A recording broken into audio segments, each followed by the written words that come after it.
Good day, everyone. Today is our fifth week in our first term in the first semester. So, in this week, we are tasked to discuss about Microsoft Word. So, as you can see in the module that we already discussed about the computer basics, the system unit, the hardware, which includes input, output, and storage devices, software that is all about operating system basics, and now we are going to discuss now about Microsoft Word or MS Word. In your module, actually, you can see a detailed version or a detailed discussion about the about everything or the technical sides of Microsoft Word. Now, you can read in your module about the technical sides, which includes the editing and formatting of text, formatting paragraphs, and formatting documents and sections.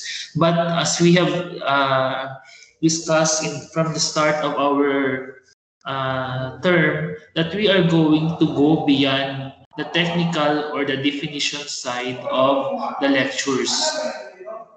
Actually, we are going to move on the how these computer systems or how these computer programs help us into assisting our work into the real world. Okay? So to discuss MS Word, or it is really have the name Microsoft Word. It is one of the programs or applications developed and provided by Microsoft Corporation, which is actually owned by Bill Gates or founded by Bill Gates. So Microsoft Word is one of the most common programs used in business today. Research shows that nearly 600,000 companies in the US use Office 365 and thus use Microsoft Word as their primary word processor. So while writing documents is the main function of Microsoft Word, it can serve your business in many other ways. So actually, Microsoft is a license that is being bought by the users. And according to a study or according to one of the research, it shows that nearly 600,000 companies, it's companies, it's not even individuals, are subscribing to Office 365 or yung email that is being used by or being produced or developed by the Microsoft Corporation. Thus, it implies that they are using Microsoft as their primary word processor. So actually, there are also other word processors, but basically, when we say of word processor, it is more or it is automatically assumed as Microsoft Word or yung word processor na ginawa ng Microsoft Corporation. So the focus of Microsoft Word is actually writing documents. However, since there is a enhancement or other things that are being developed, kasi nga alam natin that every day may mga improvements na nangyayari. That is why Microsoft Word is not only limited to writing documents. There are already many uses of Microsoft Word. So Microsoft Word is one of the most widely used and familiar pieces of office software in the world. Old-timers know it as a sophisticated word processing program for document creation with a great variety of font and formatting options. But Word has grown in power and complexity over the years. Its integration its integration with Office 365 and Microsoft OneDrive makes it even more versatile for businesses, both large and small. At the same time, the addition of many new features has added to the difficulty of putting Word to full use. So actually, if you are going to ask individuals, yung mga older individuals, They will tell you that Microsoft Word is a sophisticated word processing program because in the previous years or in the previous era, they are using yung typewriter. Automatically, when they in kung ano yung pipindutin nila na button sa typewriter, automatic yun na yung lalabas into the document. Automatic printed copy na siya. Whereas in the word processing or yung Microsoft Word or MS Word, it adds now yung mga delete button, yung mga text button, yung mga enhancement button that you could actually enhance yung word processing na ilalagay natin. Hindi lang siya nakadikit or nakafocus doon sa font na naka-indicate doon sa unlike sa typewriter. So Microsoft Word is part of the greater Microsoft Office suite that also includes PowerPoint and Excel. So actually, it is Microsoft Word is parang tandem siya or ay trio siya ng PowerPoint and ng Excel. These two Microsoft softwares is also going to be discussed one by one after Microsoft Word. So there are several different versions including home and business, home and student, and professional.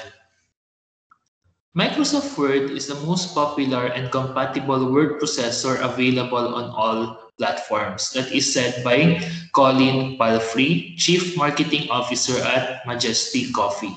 So the files are forward and backwards compatible across all devices, offering a universal standard for writers. So the Microsoft Word ecosystem. Microsoft Word, known familiarly as MS Word or occasionally Micro Word, exists as part of a suite of software and productivity tools that includes other titles familiar to most, such as the Excel spreadsheet program and PowerPoint presentation software.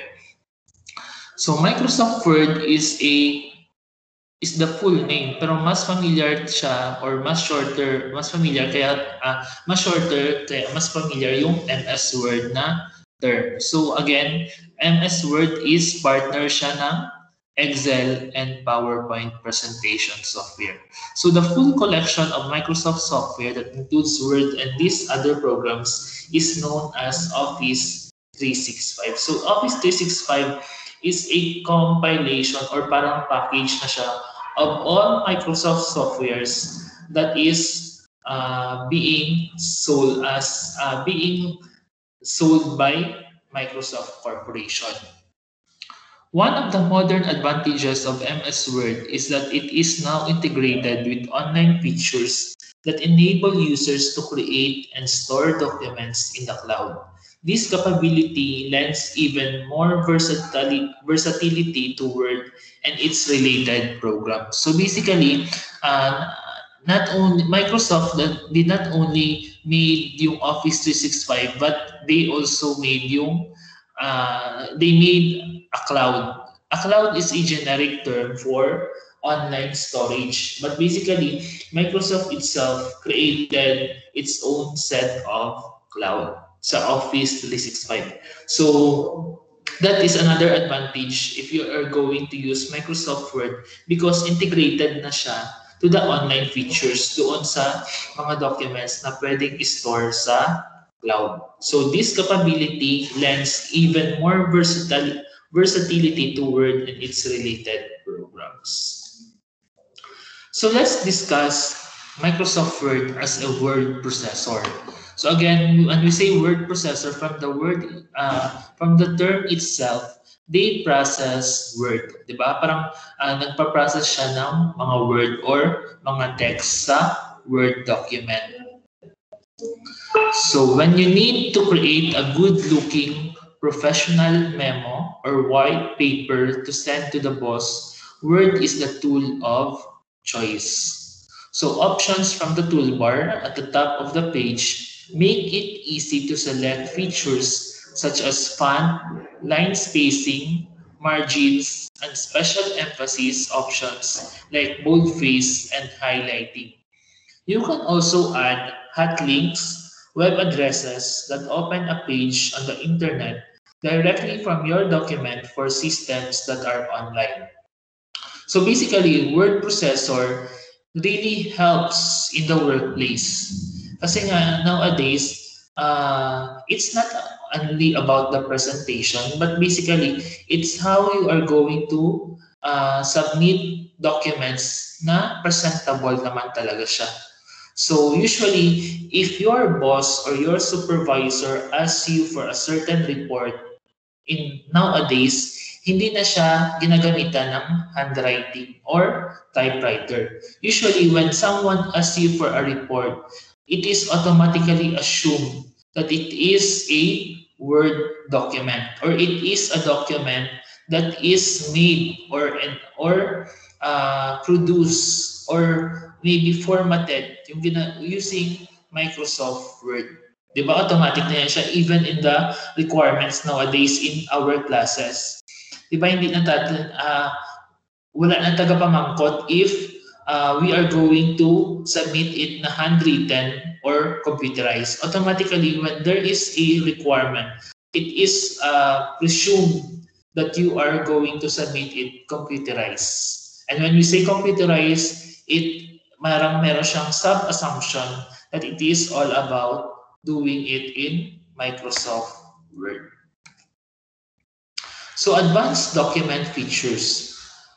However, Word is much more than a fancy typewriter. So hindi lang siya talaga nakafocus doon sa typewriting na function or yung typewriter na pinaganda lang. Kasi nga sa typewriter, what you see is what you get.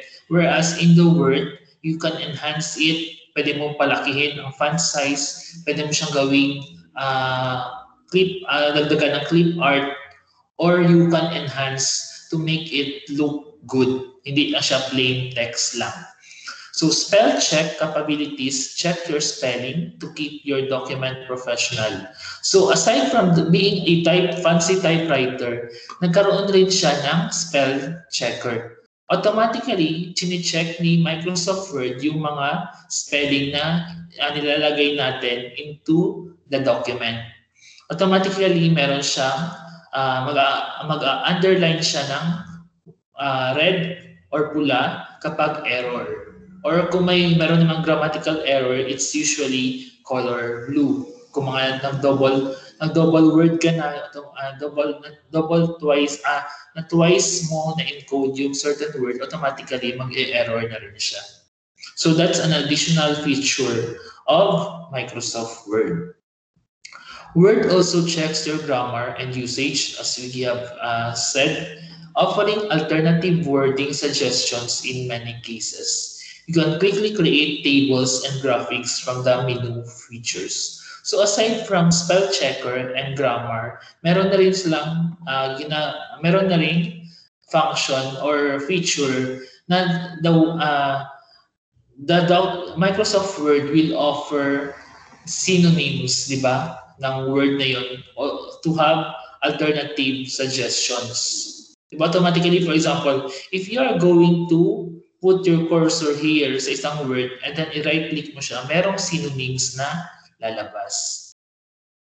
So the real document management capabilities of Word comes from some of its more sophisticated and, it must be said, more complicated features, including automated indexing, outline creation, standardized formatting of references, and incorporation into bibliographies and document statistics such as word count and number of sentences. So again, it's an additional features ni Microsoft Word, yung may outline creation, may automatic index, standardized formatting of references and incorporation into bibliographies and document statistics. Nag-word count na rin siya, and the number of sentences binibilang na rin ni Microsoft Word. So one of the key advantages of Microsoft Word is its ability to incorporate photos, illustrations, and other visual materials. So these can be repositioned in a document with the program's drag and drop capabilities. You can also incorporate material from other programs such as spreadsheet table into your Word document. So aside from text, now you can also incorporate or add photos, illustrations, and other visual materials. And then movable siya. For example, na-paste mo siya dito, pwede mo siyang i-move into the next site or depende sa'yo. You can even rotate the document. So again, you can also incorporate materials such as spreadsheet table. So from Microsoft Excel, you can import the cells into your Word document. So templates for business documents. Usually, Microsoft Word is not only being used for reports, but basically there are other documents or business documents that you can make out of Microsoft Word. So there are literally thousands of available templates for Word, both included with the program and available from sources online. The templates vary greatly in overall look and feel, allowing users to choose a design that best suits their business culture. So templates are available for almost any type of document you can imagine. So in Microsoft Word, you can make posters, flyers, brochures, report covers, book covers, calendars, stationery, office party announcements, retirement announcements, award presentations, fillable forms, web pages, and much more. So basically, Microsoft Word is a very powerful tool that you can create creative outputs and you can make certain documents that is necessary nowadays. So hindi lang siya nag-focus into one function which is yung paglalagay lang ng text. Nowadays, if you are very creative and you know what is Microsoft Word or how to handle Microsoft Word, which I know you have already a great idea, you can make a lot of output or documents out of Microsoft Word. I'm very sure that you are very familiar with Microsoft Word nowadays. So that is why that is why I decided not to discuss it further kasi it will just be a redundancy into your part. Alam niyo na yan, so I'm very sure about that. And that is why that is why in this subject we decided that we are going to integrate the lectures into the actual uses, into the actual or real world. Okay? So this is just some of the outputs you can make from Microsoft Word. So collaboration tools. The integration of Word with OneDrive and internet-enabled features makes it a powerful tool for collaboration. Business documents are often crafted by many hands with different sections written by different people, along with staff and managers making suggestions for revisions to a document. Word's collaboration and review features makes this process manageable. Users can access the most recent version of a document online, quickly see changes made to it by other reviewers, and incorporate their own edits directly to the text or as comments that appear separately from the main text. So Word also stores a good deal of the history of the changes that are made. So if you or your team decide to revert to an earlier version of a document, it is still available for you. So Microsoft Word is collaborating already with other features to make it more powerful, like OneDrive and internet-enabled features. Okay? So collaboration with Microsoft Word will make or will give you a great factor or a great power that you could make tremendous or elegant outputs that you can make. So for our sources in this lecture, I get the lectures from these links that I will be giving also through the PowerPoint to you, which you can access for review purposes.